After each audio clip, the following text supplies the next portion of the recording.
Here we have a SAT math question. Let's go the information. If y to the fourth power equals to 80, z to the fifth power equals to 32, what is the value of y to the eighth power times z to the negative fifth power?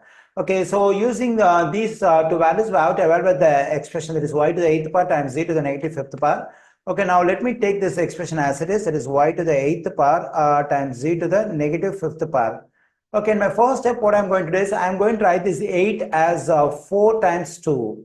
And so here z is having negative exponent. If I move this term to denominator, automatically the exponent will become positive. So whenever I move a term from numerator to denominator or denominator to numerator, the exponent will change its sign. So here we have a negative exponent. To change this exponent as positive, I have to move this term to denominator. When I move it to denominator, it will become z to the fifth power.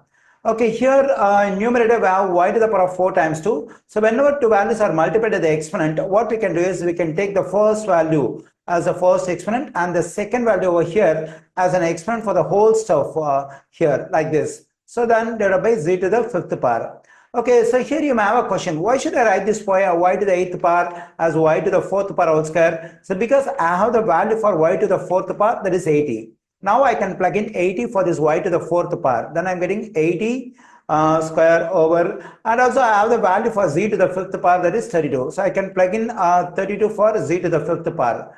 Okay, now this 80 square can be written as 80 times 80 over 32. Okay, both 80 and 32 are multiples of 16. So that is 16 goes into 32 twice and 16 goes into 80 5 times. And 2 goes into 2 1 times, 2 goes into 80 40 times. So now we can multiply this 40 and 5, that is 200. In denominator we have 1, that can be ignored. So now I have evaluated the value of the expression y to the eighth power times z to the negative fifth power. So its value is 200. So we find 200 in option D. The correct answer choice for this question is option D.